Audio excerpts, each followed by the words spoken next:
Hello guys, this is Pradeep Bhagat. Welcome to my YouTube channel PK7P। नमस्कार। आज के इस वीडियो में हम लोग बात करने वाले हैं एनसीईआरटी क्लास 6 हिंदी का चैप्टर 16 1 के मार्क का कविता का सारांश को हम लोग इस वीडियो के माध्यम से जानेंगे। अगर आप लोग इसी चैप्टर का क्वेश्चन आंसर वाला वीडियो देखना चाहते हैं तो उसका लिंक ऊपर आई बटन पे और नीचे डिस्क्रिप्शन में भी दिया हुआ है, जाकर जरूर देख ले। तो प्लीज गाइस वीडियो को कंप्लीट वॉच कीजिए, क्योंकि मैं आप लोगों को कंप्लीट इन्फॉर्मेशन देता हूँ और एक एक वर्ड का मीनिंग को तोड़ तोड़ समझाता हूँ। देखिए, पूरते निकसी रघुवीर वधु, धरी धीर दय मग में डग द्वय, झलकी भरी भाल कानी जल की, पूट सुखी गए मरुधार धरवे, फिरी बुझती है चलनो अब केतिक, पर्णकुटी करहियो कित धय, तिय की लखी आतुरता पिय की, अखिया अति चारु चली जलज्वय। अगर आपको यह वीडियो क्लियर नहीं दिखाई दे रहा है तो आप अपने वीडियो क्वालिटी को ऑटो मोड से 480 पिक्सल में कर लीजिए।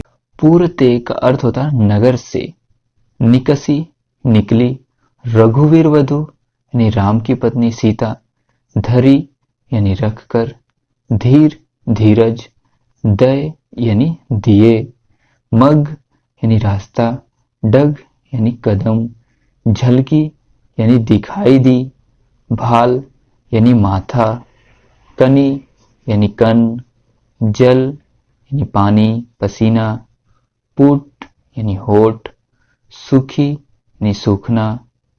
और हाँ गाइस, आगे बढ़ने से पहले जरा इस वीडियो को लाइक कीजिए, चैनल को सब्सक्राइब कीजिए और नोटिफिकेशन बेल को ऑन कर लीजिए, ताकि आगे आने वाली वीडियोस का भी लुत्फ उठाते रहें। मधुराधर यानी मधुर होठ, बुझती यानी पूछती, केतिक यानी कितना, पर्णकुटी यानी पत्तों की कुटिया, करिहव यानी बनाओगे, कीत कहाँ, तिया यानी पत्नी, लकी यानी देखकर, आतुरता यानी बेचैनी, पिय यानी प्रियतम, आखियान यानी आंखें, चारु यानी सुंदर, जलचय यानी आंखों से आंसू बहना। देखिए, प्रस्तुत पंक्तियां हमारी पाठ्य पुस्तक वसंत का भाग 1 में संकलित तुलसीदास की सवैया यानी वर्ग वन के मार्ग से ली गई है। प्रस्तुत पंक्तियों में सीता जी के वन गमन की कठिनाइयों का वर्णन किया गया है।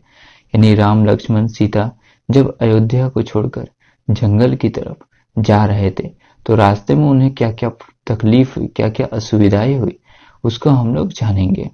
पूरते निकसी रघुवीर वधु, धरी धीर दय मग में डग द्वय। यानी नगर से निकलते ही राम की पत्नी सीता थोड़ी दूर चलने के बाद ही थक जाती है। झलकी भरी भालकनी जल की, पूट सुखी गए मधुराधर है। झलकी भरी भालकनी जल की, झलकी भरी भालकनी जल की, पूट सुखी गए मधुराधर वय। यानी उसके माथे पर पसीना आने लगता है तथा उनके कोमल हट सूख जाते। फिर बुझती है चलनो अब केतिक, पर्णकुटी करहियो कित है। यानी अब हमें कितना, सीता अब राम से पूछती है कि अब हमें और कितना दूर चलना है और पर्णकुटी कहाँ बनानी है। तिया की लखी आतुरता, पिया की अखिया अति चारु चली जलचोय। उनकी इस व्याकुलता को देखकर श्री राम की आंखों में आंसू भर जाते हैं। यानी सीता को देखो कितना तकलीफ हो रहा है, कितना बेचैन थी वो, उसका यह तकलीफ को देखकर राम की आंखों में आंसू आ जाते हैं। नेक्स्ट, जल को गए लखनऊ है, लरिकौ परिखौ, पिया छा धरिक है ढाड़े, पोछी पसेउ बयारी करो, अरुपाय पखी हरिहो भुरभुरी डारे, तुलसी रघुवीर प्रिया श्रम जानी के बैठी, विलम्ब लव कंटक डारे, जानकी नाह को नेह लख्यो, पुल को तनु बारी विलोचन बाढ़। लरिका यानी लड़का, बालक, परिखो यानी इंतजार करो, छा का मतलब छाया, घड़ी यानी एक घड़ी कुछ समय, ढाड़े यानी खड़े होकर, पसेऊ यानी पसीना, बयारी यानी हवा, पाय यानी पैर, फखारिहो यानी धोंगी, बुहरी यानी गर्म बालू, श्रम यानी मेहनत, विलंब यानी देर, कंटक यानी कांटा, काढ़े यानी निकाले, नाह यानी नाथ, नेह यानी प्रेम, लक्ष्य यानी देखा, पुलको यानी पुलकित, तनु यानी शरीर, बारी यानी आंसू, विलोचन यानी नेत्र। प्रस्तुत पंक्तियां हमारी पाठ्य पुस्तक वसंत का भाग 1 में संकलित राम भक्त कवि तुलसीदास द्वारा रचित वन के मार्ग में शीर्षक पाठ से ली गई है।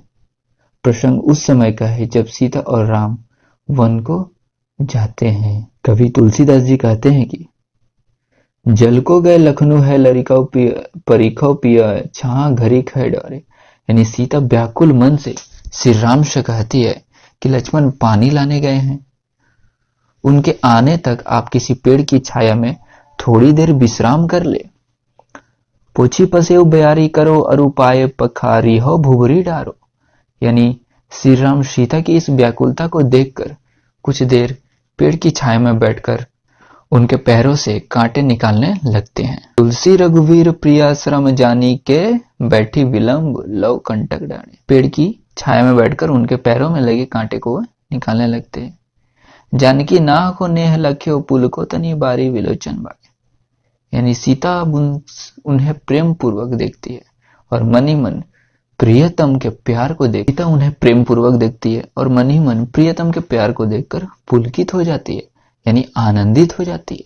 अब हम लोग शॉर्ट में इस कविता का भावार्थ को समझेंगे। यानी नगर से जैसे ही राम और उनकी पत्नी सीता थोड़ी दूर चलने के बाद ही थक जाते हैं। जैसे ही वो लोग नगर से निकलते हैं और कुछ दूर चलते हैं, वैसे ही सीता थक जाती है। उनके माथे पर पसीना आने लगता है और होठ सूखने लगते हैं। वे श्री राम से पूछती है कि अब और हमें कितना दूर चलना है, तो पर्णकुटी कहाँ बनाइएगा। पत्नी सीता की व्याकुलता को देखकर श्री राम की आंखों में आंसू आ जाते हैं। लक्ष्मण पानी लाने गए हैं।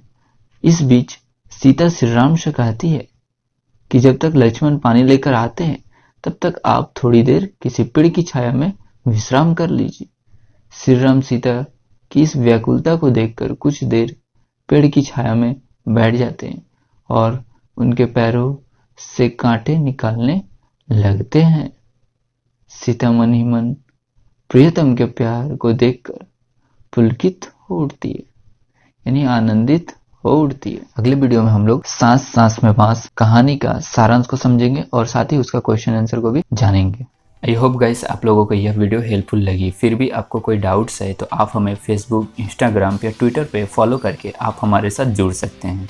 मैं प्रदीप भगत मिलता हूँ आपसे एक नए वीडियो में एक नए टॉपिक के साथ। तब तक के लिए बाय बाय, टेक केयर, जय हिंद।